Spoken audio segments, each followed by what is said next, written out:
Following the miracle at the Gabba, West Indies fans are expecting more of the same at the Melbourne Cricket Ground tonight, when Shai Hope's men played their first ODI of 3 against the world champion Australia. There's great anticipation and expectations amongst West Indies supporters, and nothing but a victory will suffice. Now, the pitch at the Melbourne Cricket Ground is expected to be an even one. This afternoon expected to be sunny and the night to be clear. The 95,000 capacity Melbourne Cricket Ground may just be filled for this match against the West Indies. Joining me this morning to discuss the West Indies' chances of winning that first ODI at Melbourne Oval are Basil Butcher, Andre Douglas, and Bobby Brown. Gentlemen, welcome to the show. How you doing? All right, good morning, gentlemen. Good morning to all Morning. viewers and listeners, Sir Carlton. Yes, good morning. Gentlemen, let's start with you, Bobby. And looking at your playing 11, this is your playing 11 that you have included in the match. I noticed, by the way, that all three of you have excluded Matthew Ford from your playing 11. This to me is very surprising. Bobby, here is your playing 11. Please tell us why you choose this playing 11. I'm gonna go with, Athens is the opener. Well, at least for now, with Otley. I think Casey Carty is gonna get a run at number 3 right now. Hope he's number 4. Hodge. I think Hodge is gonna be at number 5 because we don't have anybody else to bat at 5th. And then Greaves at number 6. And after 6, we got Shepherd. Shepherd is the main all-rounder right now. And then Mr. Ruston Chase. I have to go with Chase. I'm not sure if it's gonna spin that much, but I think especially for Chase experience, so I have to go with Chase. Plus Chase can do a bit of batting. Chase is still a good batsman, so that's why I would go with Chase. Hayden Walsh. No, Moti. Still, I don't know if it's gonna spin that much, but Moti is our premier spinner, so Moti has to play. And then Joseph and Thomas. Okay, thank you very much, Bobby. Andre, you're playing 11. Why did you go with this playing 11, Andre? And I notice again you have excluded Ford out of your playing 11. Ford. Yep, Moti has to play for one, and I think that with the Ford, his pace, I definitely have to have Thomas over Ford in terms of his pace, because we lack pace. Apart from Joseph, we probably lack pace, and I think that Joseph and Thomas would probably be more effective in these conditions than say a Ford. So that is the reason why I go with, say, Thomas over Ford, because I think it would have been between Ford and Thomas, but because of Thomas's pace, that's the X factor, I have him over Ford.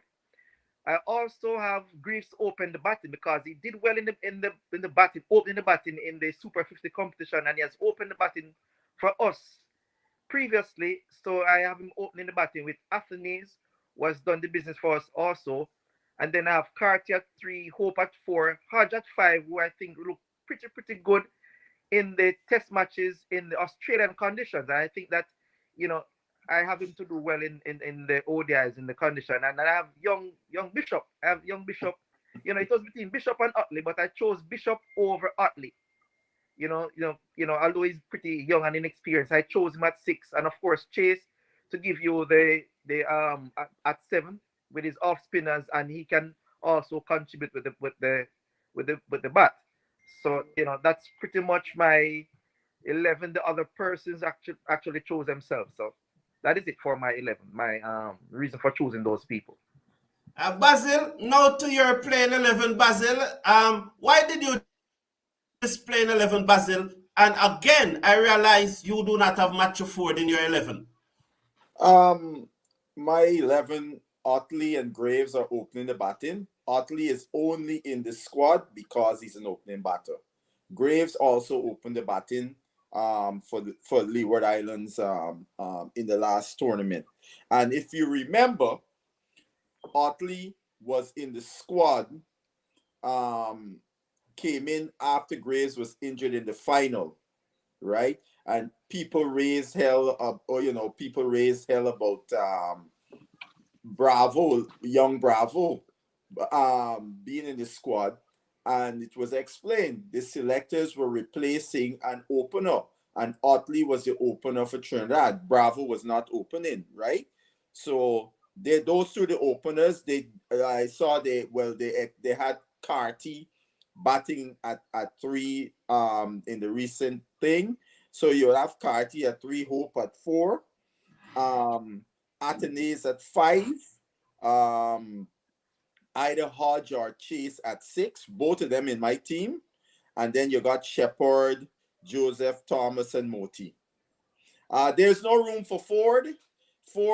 Graves will do what Ford does.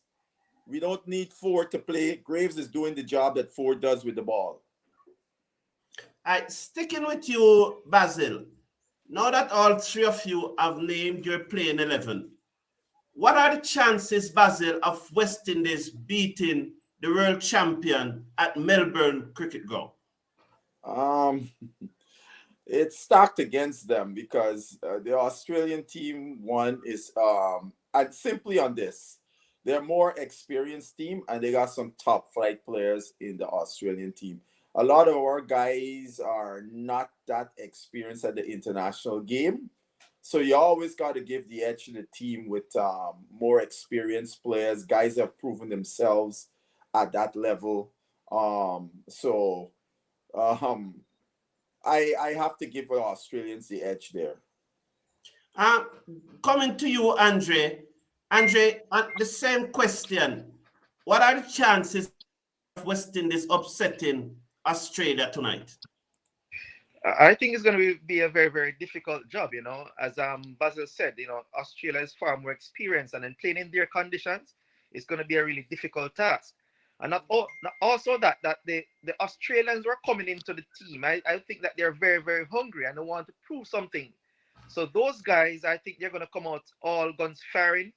And, our batting in particular, our middle order batting, I think, is quite inexperienced in ODI, the ODI setup. So Australia, by far, they have the edge. And, they're also World Cup champions. So, they have a lot to prove, especially those younger Australian players. Bobby, a number of those players who really played in the World Cup, and we see a reshuffling of the Australian middle order. Do you think that West Indies has a chance, or the mountain to climb is just simply too great for this West Indies team? I think we have a legitimate chance of knocking Australia over because we all know their big three done a lot of work for them, and they're not playing. So I think if West Indies can get a few quick wickets, we're very much in the game. Okay, thank you very much, Bobby. Shai Hope had given an interview on his arrival in Australia. He has also given another interview, but I just want to play this clip from Shai Hope. And Andre, I want you to react to what Shai Hope is saying here on his arrival in Australia. Please listen. Something similar. Obviously, go one better. The Test series was a drawn series, but we're here to win, man. That's the main priority for us.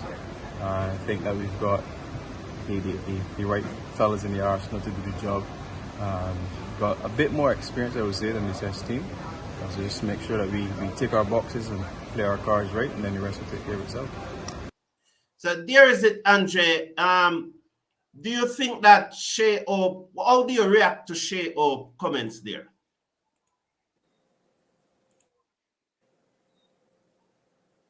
Not hearing Andre. Why am I not hearing Andre? Andre? Yes, I'm hearing you. Yeah, go ahead now. Yes. Go ahead. Yes, as I was saying that I mean, as a captain, you have to be positive, and I really like the fact that hope he's staying positive. And as he said, you have a few experienced players, yes, and but those experienced players are the ones who have to really come out and himself, Shai Hope, himself, the likes of Chase and Joseph, they'll have to lead from the front for us to stand a chance. But they have to I hope that he himself will come out and set the pace, set the tone in the batting for us, because we have quite a number of inexperienced players in the middle order. So I hope that he, along with the Chase and the other senior players, will sort of marshal the younger players so that we can get something positive from the series. Bobby, there's a thin line between confidence, as Andre say, positive. There's a thin line between confidence and arrogance. Do you get a sense of arrogance coming from Hope in that interview, Bobby? No. I think it was just straight confidence, and like he said, the 50 over team have a bit more experience than the test team, and the test team did well. And the two guys who in the middle order, if I'm gonna be worried about, is Greaves and Hodge, and they played in the test, and they look like they were getting more and more comfortable with the conditions in Australia. So I think it's just confident, and Darren Sammy is a confident man. I heard him say they were planning. Preparation is the key. So I think it's just confidence. Basil, Shai Hope mentioned that the test series was drawn. Did he come across as being, for want of a better word, arrogant? Is like he's saying, they only draw the test series. We are going to win ours. So what's the big fuss? Did you get that from Shai Hope? No, I think pretty much that was typical captain speak. You have to show a positive. You have to say you're going to win, because when you walk on the field to play, you're not going on the field to just participate. You're going onto the field to win. If you to quote a famous American football coach who said, "You play to win," right? So he has to say those things. If he says anything other than what he said, I would relieve him of the captaincy with immediate effect. Thank you very much, Basil. I think you're probably referring to Vince Lombardi. No. It's a guy from the New York Jets. I'm going to get the name for you. Vince Lombardi did said in 1969 that the only thing that matters is winning. Winning is the only thing, to quote him correctly. Just before the Super Bowl final of 1969, he said to the Green Bay Packers, "Gentlemen, we shall never meet like this again." Herm Edwards winning is the only thing. Yes, but gentlemen, back to cricket. Bobby, if you win the toss tonight, what would you do? And what total you think is defendable? And if Australia is batting first, what total would you not want them to surpass? Yeah, so if I win the toss today, I'm bowling first. The total that I think is defendable, if we bat first, I think if we make probably 290, that's defendable. I wouldn't want Australia to pass 300. Okay, thank you very much, Bobby. Andre, what would you be looking to defend, and what would be your decision if you win the toss? Well, I think I'd want to probably bowl first on this pitch, and see if I can restrict Australia for as small a total as possible, because I think that we have the bowling that can probably restrict them to say, if we say 280, anything between 270 280, we might probably stand a chance, but anything over that, I think it will be very, very difficult. And the next thing to note is that the Melbourne cricket ground is a very, very huge cricket ground, right? So there's going to be a lot of probably twos and threes on that huge cricket ground. So boundary hitting is, I don't think boundary hitting those sixes and fours is going to come as easy for us as, say, the smaller grounds in the Caribbean. So it's going to be very, very important for us to restrict them. And when we bat, to run a lot of twos and threes because the boundaries are not going to be as easy to come by as in the Caribbean.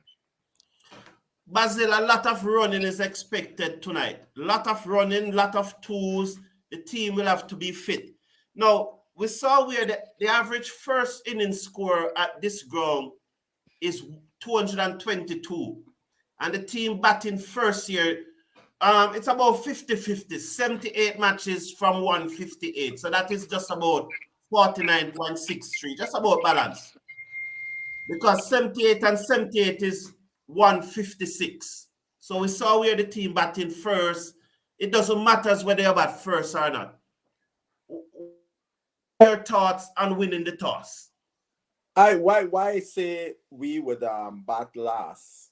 Because it's easier to plan when you have a target, and especially with an inexperienced team. Where they could see a target, they know exactly what they have to do to get the score. It's a little bit easier for them than having to set a target, because a lot of teams setting a target is a struggle. So I prefer to bat last, at least for this game, to see what is the characteristics of this team from a batting perspective. I also agree. If I win the toss tonight, I would prefer to bat first. For my challenge, I think the challenge that the West Indies may face tonight is that in batting first, they do not know exactly what total is a winnable total, what total is par. Despite the preparation, the extensive preparation that the team had undergone, I really think that if winning the toss, they should put Australia into bat. I expect a really big crowd to be at the Melbourne Oval tonight with a capacity of 95,000. And I really expected that if we win the toss, we will ask them to bat first. I'm going to go to the comment section now. There's a lot of comments here, and so I'm just going to go through the comments. Thank you all for being here. Please slash a like on the video and click on the subscribe button.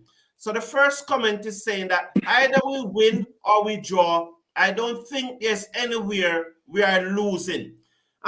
That first one is for you, Andre. Do you think that win, lose, or draw, West Indies just not going to lose anything here? Either we win or draw. Very interesting. Yeah, I mean, what I want to see, even if we lose, I'd love to see how well the players, the sort of growth leaving this series, because as I said, it's a very inexperienced team. A lot of them is the first to do playing ODIs in Australia, right? So I just want, and of course, we're preparing for the next World Cup. We're trying to build an ODI team. So what I want to see is how well the players are actually growing. They're improving in the white ball version in ODI cricket, to be specific.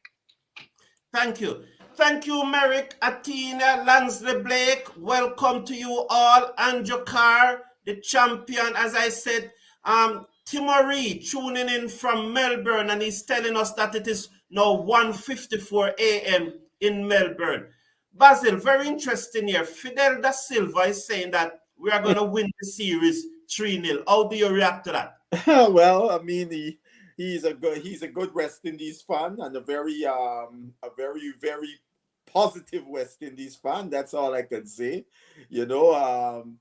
I because if I remember on the Mason show previous to this one, before the test match, a caller called up his show and stated West Indies was going to win the test match, and Mason pretty much dismissed the guy.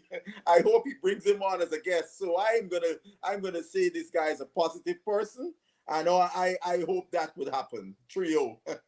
Okay, Bobby, all of you guys did not include Aiden Walsh in your playing 11, but here is Lansley Blake including Walsh in his playing 11. Why have you not included Walsh in your playing 11? Well, I think he, the space is kind of tight. I was looking for ways to involve him, but I think you cannot leave out Moti, and then with what the experience and Chase is bowling good, so we have to involve Chase. So it was very tough to include Hayden Walsh Jr. But maybe in the second one, if somebody doesn't perform, Hayden Walsh can make a comeback. Is Andre, is there a case for Ed Walsh in this team, in this playing 11? I mean, Aiden Walsh has done pretty well enough for us over the past.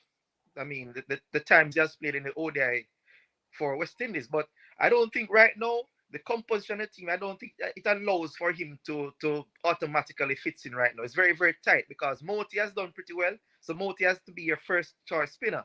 And I think and Chase has done well too. So based on the composition of the team and probably the nature of the pitch, I'd love to see Aiden Walsh in the future. But for now, I don't think based on the composition that he can make the team at this point in time.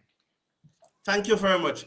Brian H is saying that we are going to need some great batting performances to compete. It cannot just be Shai Hope alone. And I agree with you. We need to rally around Shai Hope. And I think Shai Hope, I think he's a little bit not as confident in Australia as he would in other territories. And so we really need persons to rally around Shai Hope. Athena is saying learning on the job is very hard. It's all about how fast we adjust. The level of intelligence will be on display. That's so right, Athena. And Kevin Joseph, good morning. Welcome to the show. Australia will have an inexperienced bowling lineup. Look at that one, Basil. Oh, what are your thoughts on the Australian bowling lineup, Basil? I don't agree that Australia has a very inexperienced bowling lineup. Nathan Ellis has played a bit.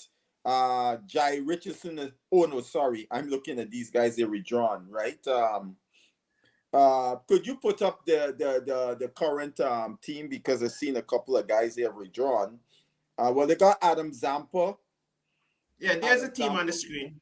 Yeah, Adam Zampa is probably the most experienced bowler on this team. So yes, I would say it's a somewhat inexperienced bowling lineup. So it'll be interesting to see.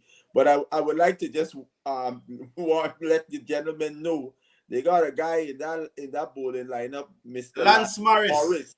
They call him the Wild Thing. He is genuine pace. So I am very enthusiastic to see how our batters face fare against him when he bowls. I'll be looking out for that one. Bobby, I was about to come to you, but I want to go back to Andre because I want him to respond to Mikel. Mikel, as you know, is Andre's son, and he have a comment here. So, Andre, I want you to take this one. It says, I would not play Chase for one specific reason. Australia entire squad have only one left-hander, and I doubt we have the skill to outsmart the Aussies batters. Will make a big impact with the bat. What are your thoughts, Andre? Interesting thought, Mikel. I mean, yeah, even though they only have one left-hander, but I think Chase is still a good enough bowler, even in bowling to right-handers. He has a very good economy rate, in playing in ODIs. He's also, and his experience will count for something. His experience in Australian conditions, he normally bowls pretty well in ODIs. So, although his batting has fallen off somewhat, I think, he can still contribute. And I would still have him over Hayden Walsh at this point in time. Thank you very much, Andre. At this time, we are joined, ladies and gentlemen, by Gabby. You would have known Gabby from out of Barbados. Gabby, welcome to the show, sir. How are you? I am fine, my brother. So good to see you and nice to speak with you. Yes, Gabby, we appreciate you being here, and I'm sure that the audience appreciate you being here also. And with us this morning, as you see, we have Basil Butcher Jr., along with Andre Douglas and Bobby Brown. Gabby, what are your take on this series? Does West Indies have a chance?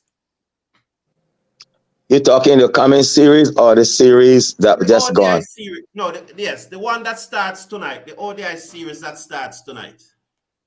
Oh, well, our main strike bowler is hurt.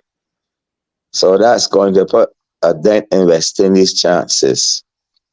If our batters come off with the kind of potentiality that they have, we will have a chance.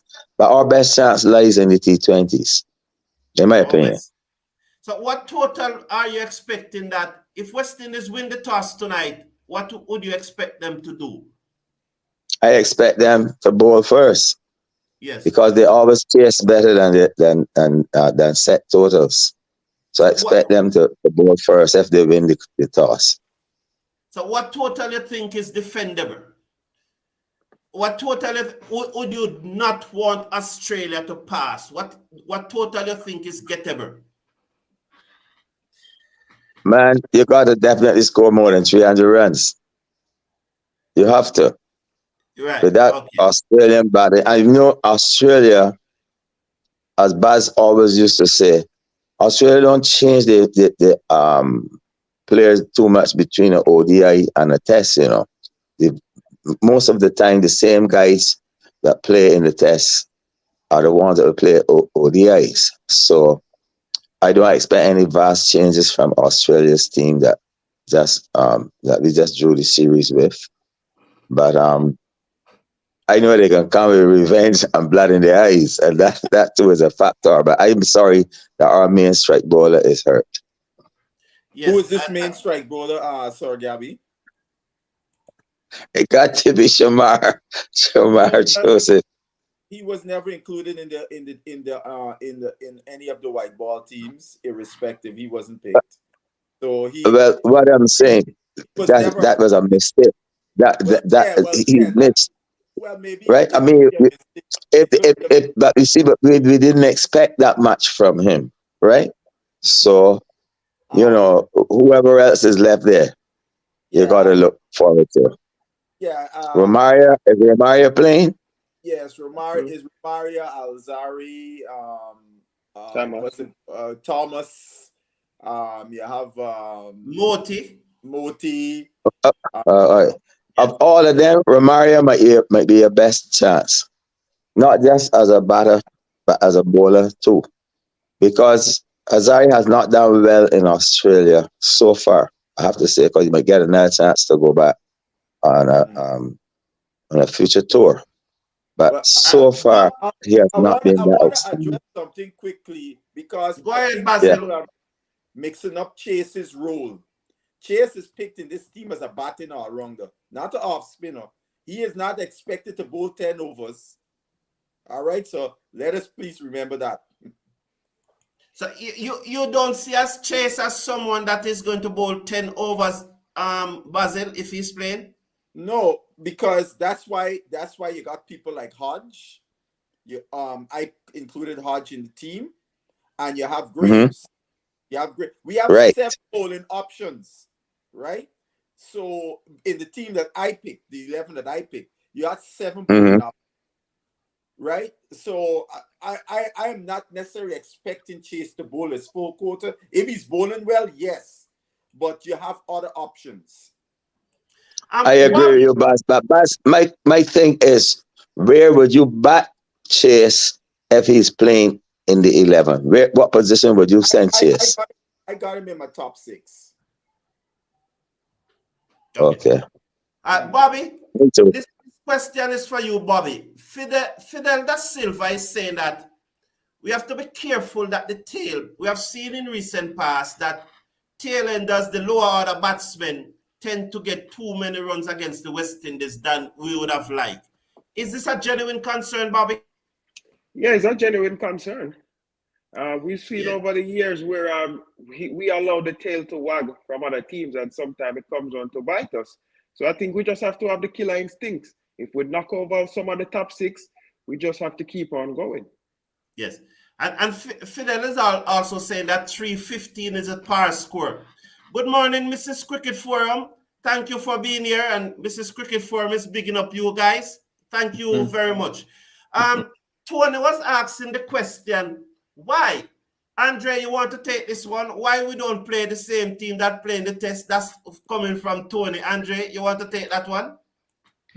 I mean, those that play in the test cricket for us, with the likes of Brathwaite and Shanda Paul, some of them they're just not ideally suited for the white ball No, version. So we have a few persons who are white ball specialists. So hence the reason for them playing and not some of those who play test cricket for us. Okay, thank you very much. Sherwin is saying, and I'll go to Gabby. Sherwin is saying that Kevin Sinclair, Joshua Bishop, and Sunil should have been selected in the team. But Gabby, I am always of the opinion that these players, and it's my conviction, not only my opinion, Mhm. the players that are in Australia, they are the one that we should be talking about and not those who are not there. For although we would have wanted our favorite to be there and so on, our favorite cannot win the game for the West Indies if they are not there. So Kevin Sinclair, Joshua Bishop, and Solin Narine, we should not really be talking about them at this time, but we should be concentrating on the 15 players that are in Australia. What are your I, thoughts, I Gabby? think that Baz would agree with me here, and it is this: the reason why Sunil Narine is not there is because we suspect that not the Australians, the umpires in Australia would call him for us throwing, and I believe the West Indies is aware of that. The only place he gets away with it is in India in the IPL and in our local cricket in the Caribbean. But clearly, Sunil has not. I mean, he tried his best to change it and this and that. But the man pelting. Sunil is retired, so now let's talk about him. Yeah. So John P. Nicol is saying that Shai Hope is very confident. It's not a matter of arrogance. Interesting. Shai Hope need to score his first ODI century against Australia in a series. Bobby, is that something that is bothering Shai Hope that he has not scored ODI century against Australia in a series? I don't think it's bothering him. I think he would want to achieve that, but I don't think it's really bothering him that much because he have scored centuries against pretty much everybody else. So he would like to score a century, especially to start off this series. But for a player like Shai Hope, I don't think it's much of great. I don't think it's bothering him that much. Gentlemen, I want all three of you to take this one except Bobby. Starting with you, Basil. The question is that West Indies has nothing to lose. Australia is under more pressure to win. So physically, we could use this to our advantage. Do you think that West Indies has nothing to lose? No, I don't agree with the statement. And the both teams are playing in a series in which you get points. Every win you get 10 points, right? If I'm not mistaken, the cycle for the next World Cup.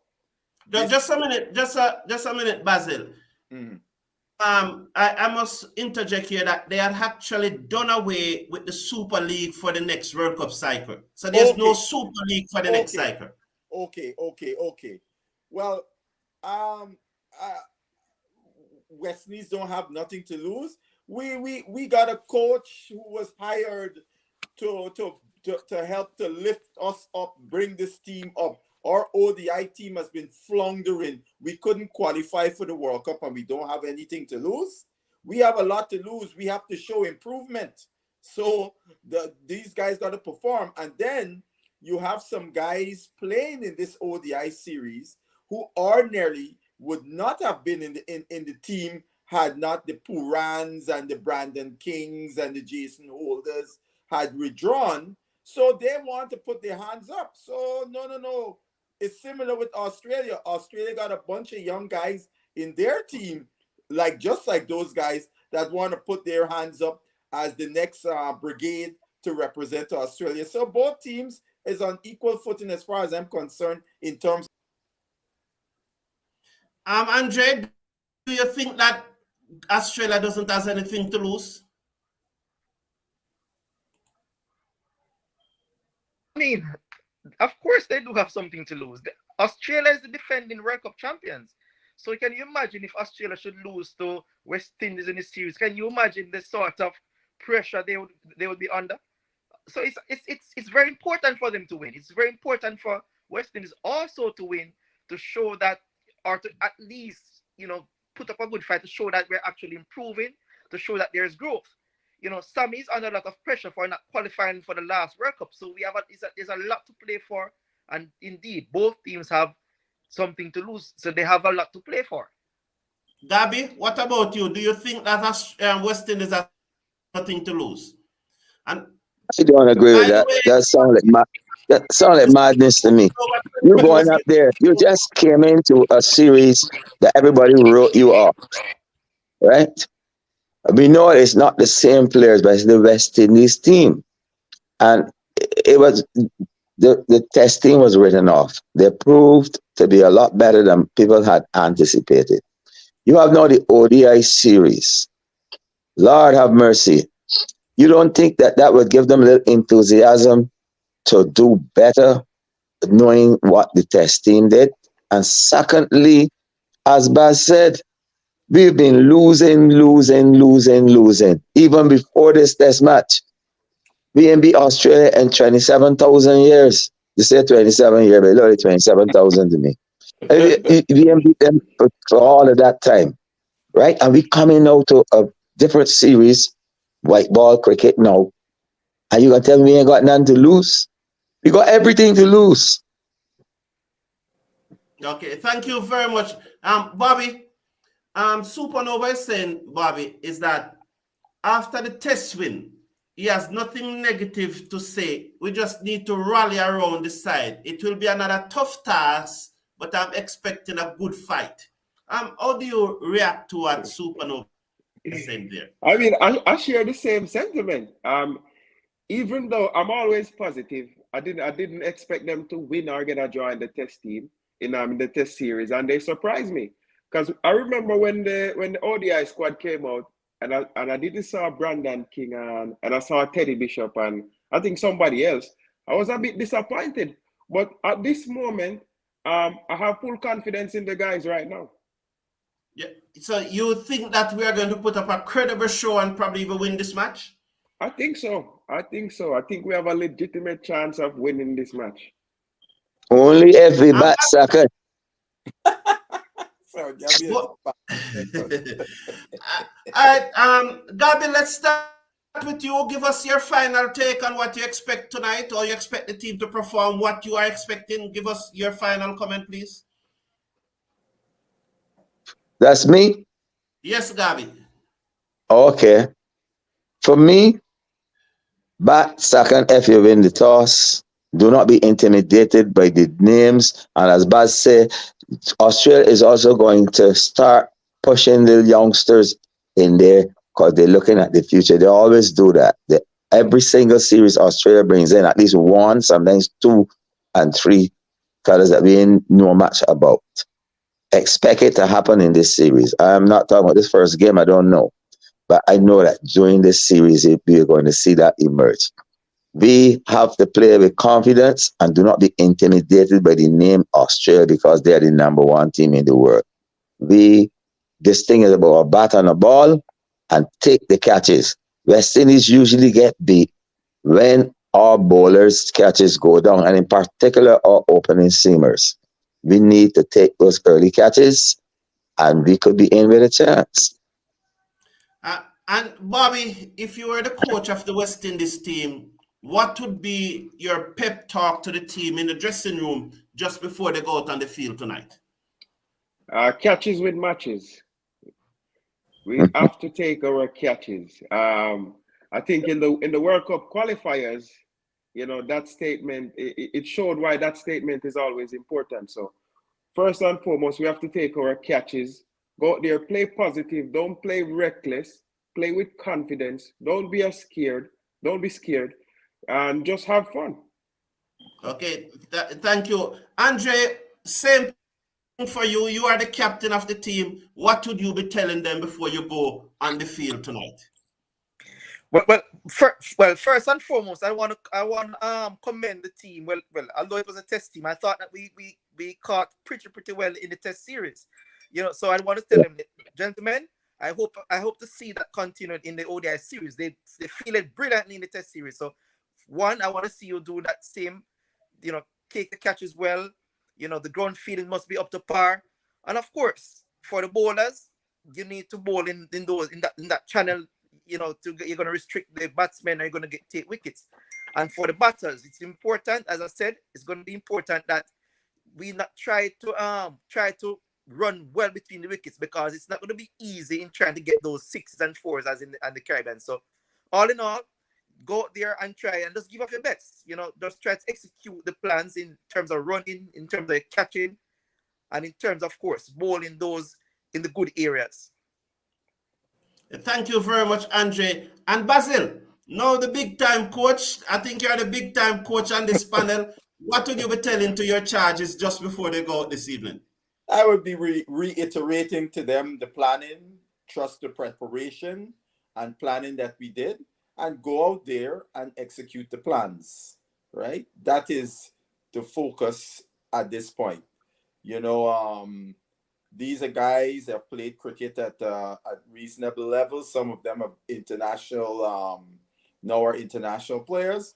So they just to reiterate to them, because players at times, you did the planning and so on, and they might be a little details they forget. So you just remind them with bullet points of the plans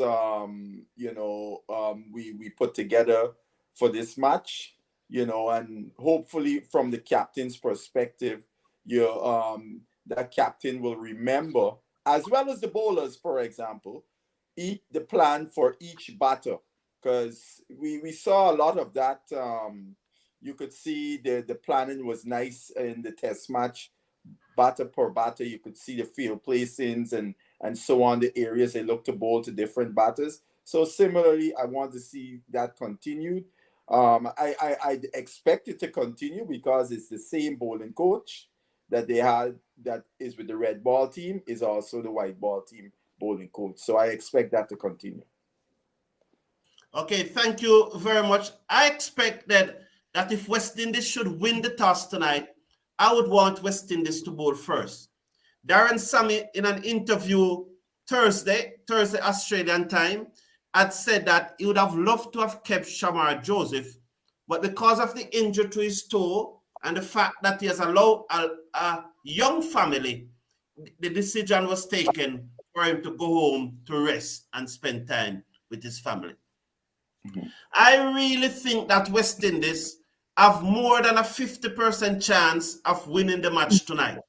Mm-hmm. It will not be easy.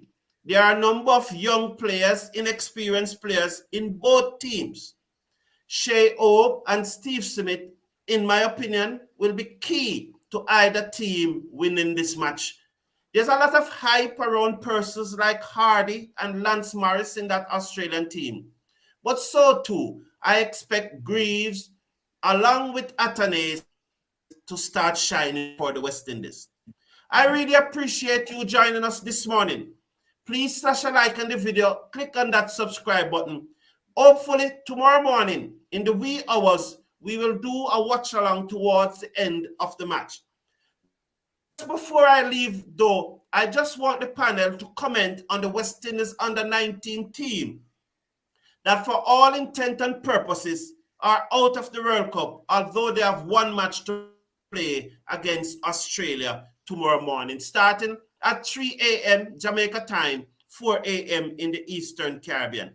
Starting with you, Andre, what do you think went wrong for this West Indies under-19 team in 30 seconds? What I think went wrong, I think a little bit probably of overconfidence, and they didn't play. I don't think they played as well in terms of the batting, planning in their innings as they should have. In the first game against South Africa, that game we were going pretty well with Andrew at the crease, and I think Sealy, and I thought they got carried away. We lost the match with 10 overs to go. There's no way you should be losing an ODI game with 10 overs to go getting bowled out. No way at all. So I thought that we executed poorly, and that game, I think, is coming. I think it is going to come to haunt us. I think it's really going to come to haunt us. Poorly we executed. And Bobby, Andre said that game is going to come to haunt us. I think it's already haunting us, because if we had won that match, with all intent and purposes, we would more than likely be in the semi-final. Yeah, we would be in the semi-final, but I'm gonna blame the type of format and system that they're using, because it's very unlucky for them that they lose one match. They have won two matches, and even if they win this match, they will be out. Yes, they will be out.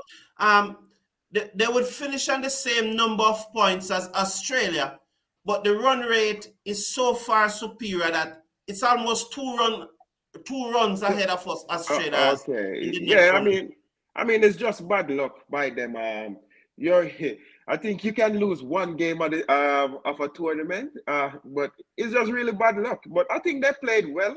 I like what I see from these young guys. They played well in the batting in the top order. Maybe they can settle down a bit, but other than that, I think they played well. And if not for that game, they have a chance of winning the World Cup.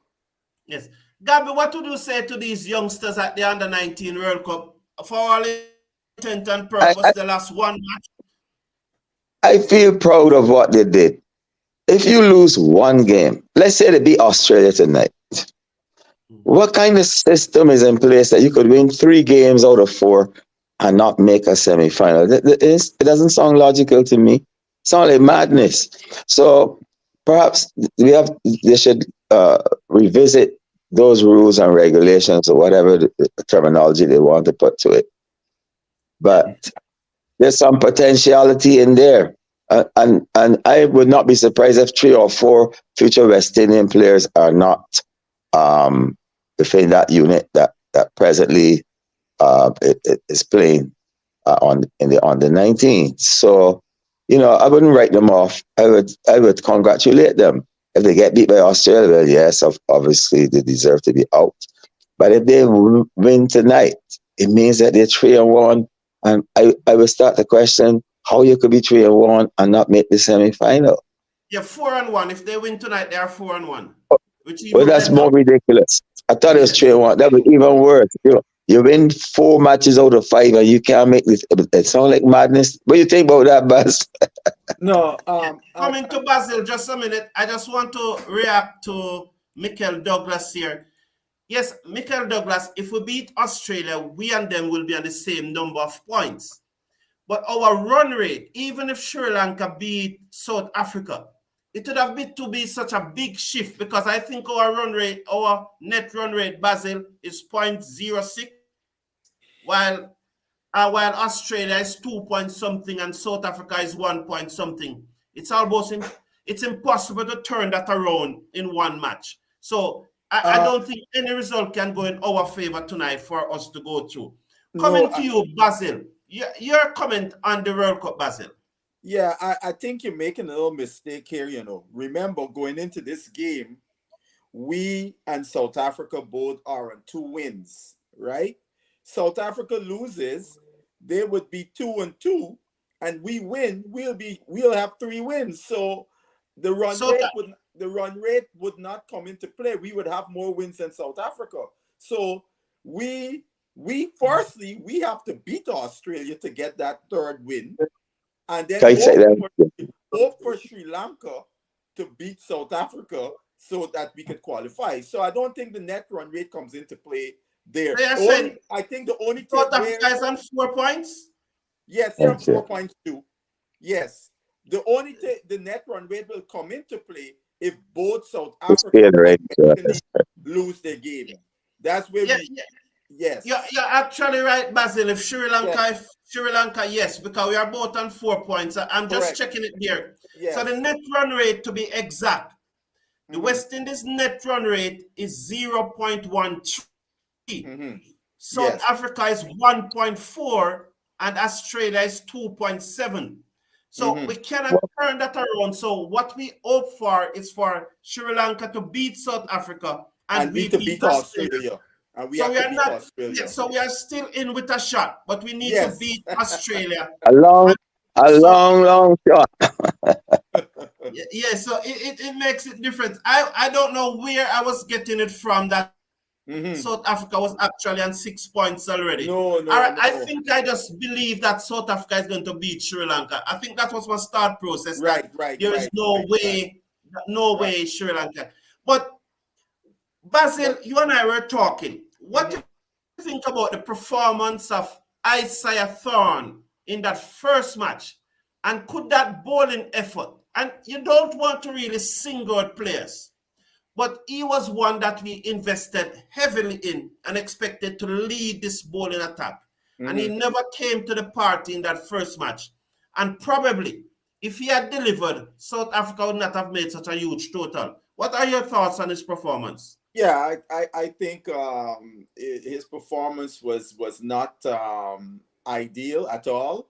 Um, you're supposed to be the most experienced bowler in the team, and we lose you from bowling your full quota because you bowl too high balls. So to use the Jamaican term, he was fast and foolish, so to speak, right? I will tell you this. I am disappointed with West Indies cricket, starting from Guyana to CWI, in how they have handled Torn.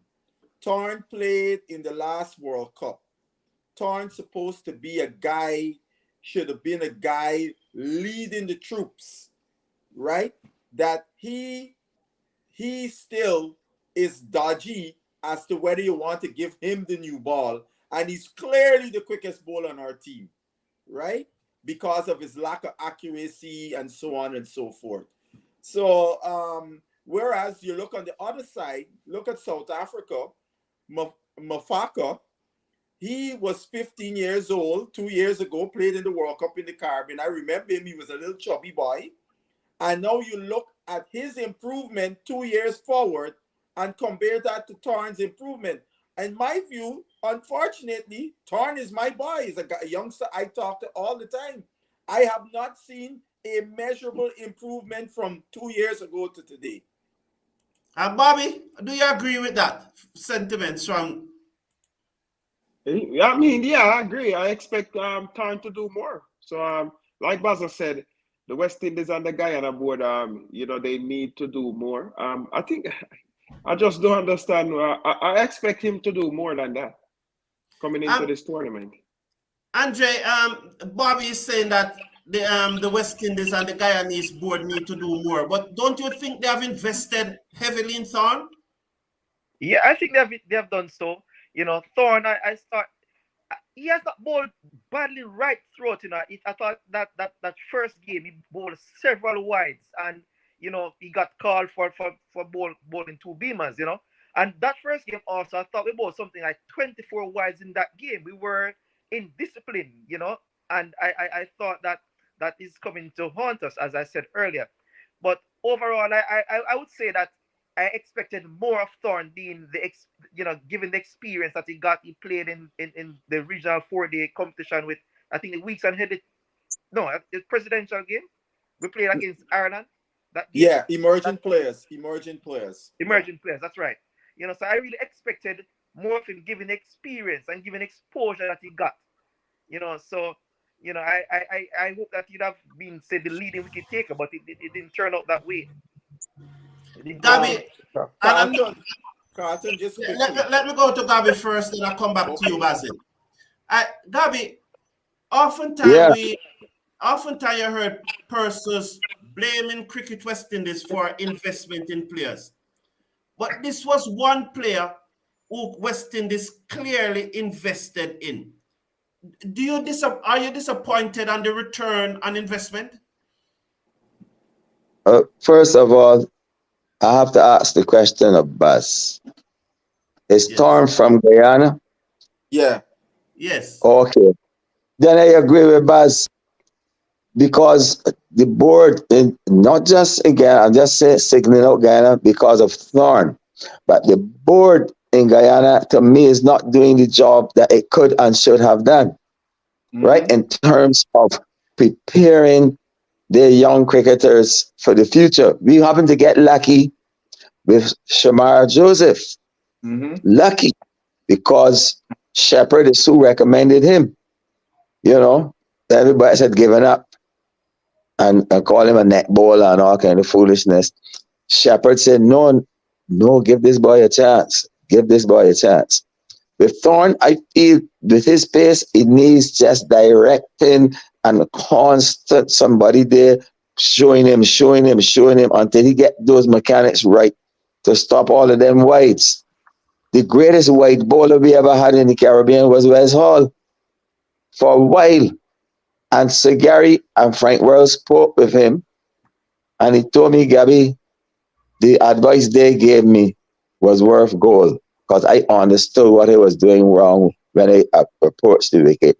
And from then wides and things ceased. Yes, So yes, the same can be done for Thorne.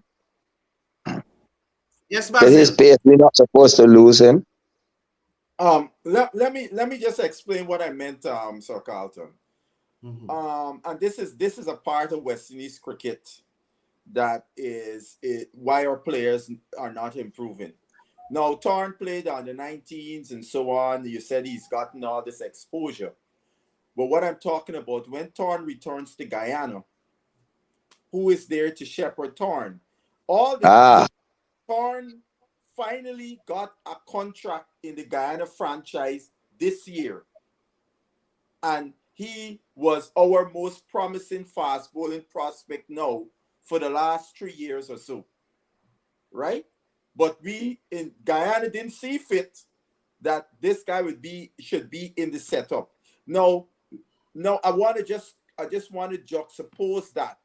The same Mafaka, who was 15, has already played an 18 game for South Africa, has already played a first class match in South Africa, right? So what that tells me is that they are nurturing their players in a much better way than we are.